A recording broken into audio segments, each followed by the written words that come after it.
Hello, my name is Michelle Auerbach, and I'm a senior at Cal State Fullerton, and I am filming this oral history interview for American Media History class, comm 425, for the fall 2013.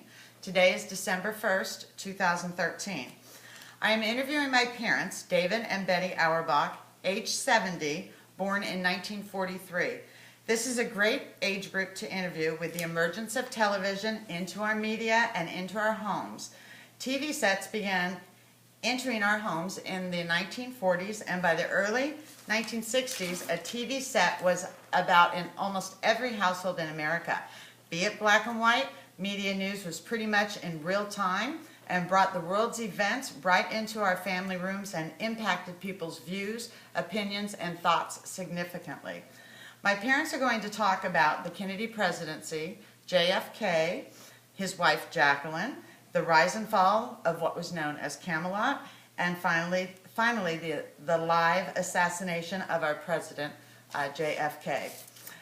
With that said, let me move to my parents. And this is David and Betty Auerbach. First of all, Dad, why don't we start with you? Tell me what your thoughts are of JFK, what you remember, the man, and the president.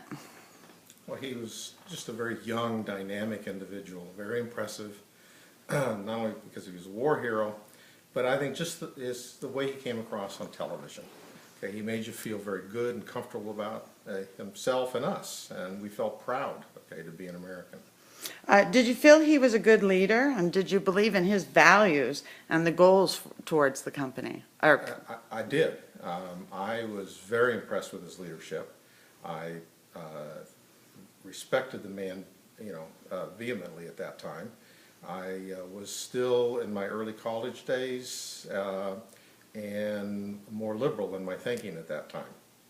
Oh, okay. Yes, so he was a more liberal president than conservative, right?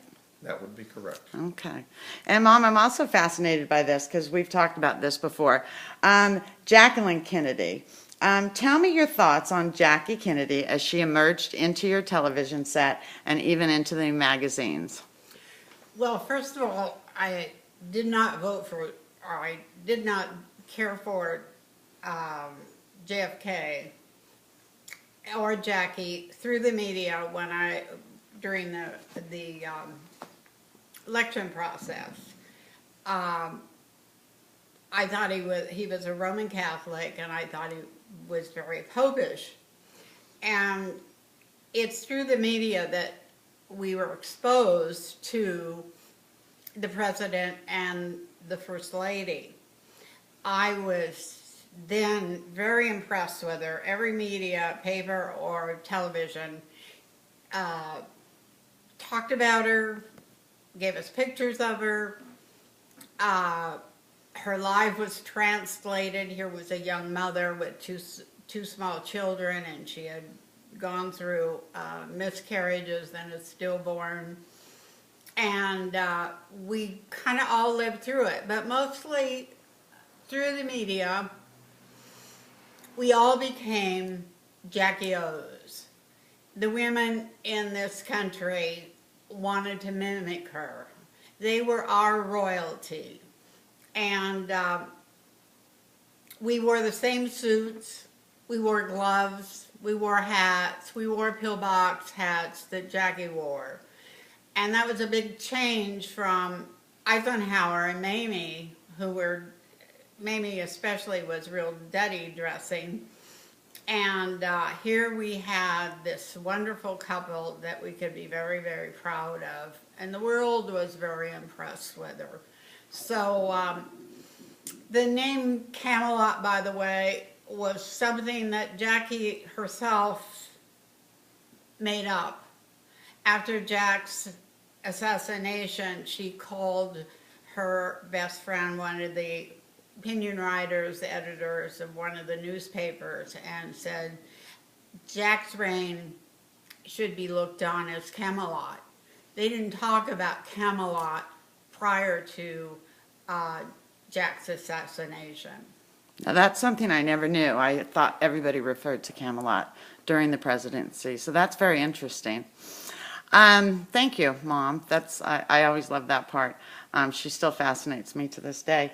Dad or Mom, do you guys remember the Cuban Missile Crisis? The 13 days, which was very traumatic, or could have been a huge war between the U.S. and the Soviet governments. Did you, or how did you feel when you saw the images and the dialogue on TV? How did that affect you? Was it scary? Well, yeah, no, it was very scary. I mean, we first learned about it, okay, on television by a speech from Kennedy.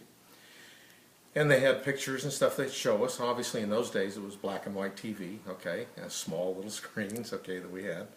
But very frightening. I think less frightening from a physical standpoint for those of us who were in California, because we knew that the missiles couldn't reach us, but they could reach the entire east coast of the country.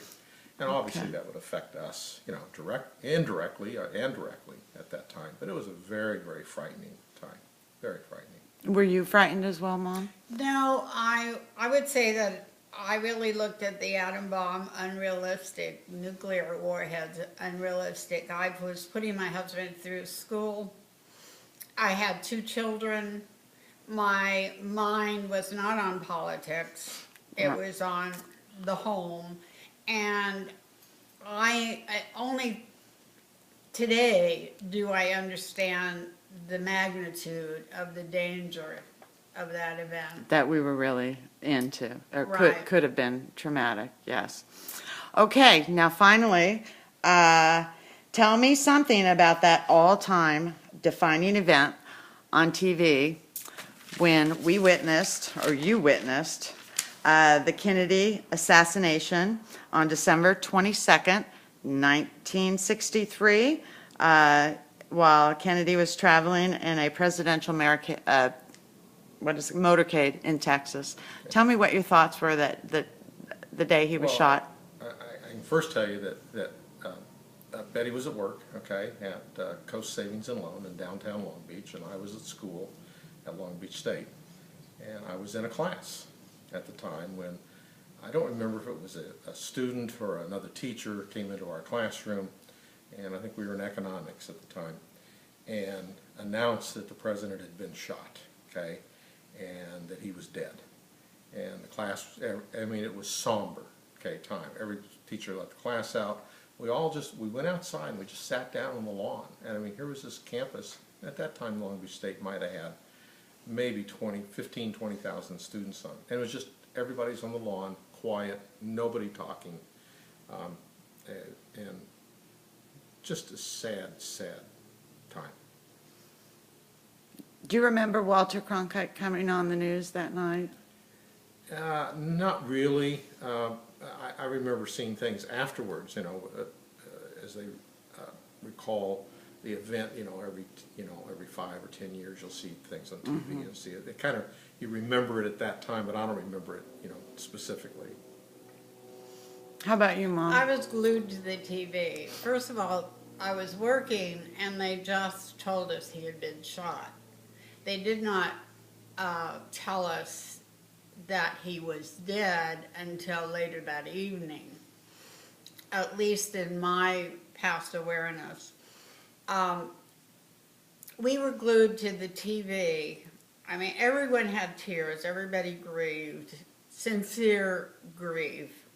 But it lasted over such a long period of time. The whole event, the funeral itself, and of course Jackie played such a tremendous role in the event, in her mourning and how she instructed her children how to behave. And the salute that Little John gave was an instruction given to him by his mother, and we thought it was all you know, just right out of the clear blue, but it was a planned event. But you know what, the thing we remember, Betty, I think, when go back, was this was, I think, 3 days where the only thing on television was the preparation for and then the funeral and the event going down one of the streets in Washington, D.C., all in black and white, very somber. Nothing else on television. That was it. That was 100% what you could see on every channel that was available. At that No time. commercials either? No commercials, No nothing. commercials. Very somber, and seeing the horse-drawn casket go down the street, okay, and you could hear the click and the clack, okay, of the horse hoofs and stuff. I mean, it was very, very, sad. I mean, it brought tears to your eyes. It was probably like losing a family member. Yeah, but I can also tell you one other thing. I mean, at the end of 3 days, we were done with it, okay? Were you? We wanted to see something else other than just that. Sure, I can understand that. Again, we emphasize it was the media that brought it all into our homes, and to such an extent that we couldn't turn our eyes away from television. Read everything we could on it, watched everything we could. We were hungry for that information. Well, that was fascinating. I'm going to close with this now. I want to thank you both for your opinions, your very personal opinions and thoughts on these significant events and a major era in time that forever changed the way we watch TV. I do need to ask you that this is being filmed for my class, so I need you both to agree that in view of the historical value of this oral history project, do you agree to permit my professor, Dr. Anthony Fellow, to use this information for publication on either his website or in his media history book? Of course. Okay. Yes. That's David and Betty Auerbach saying yes. Thank you again to my parents. Appreciate your time.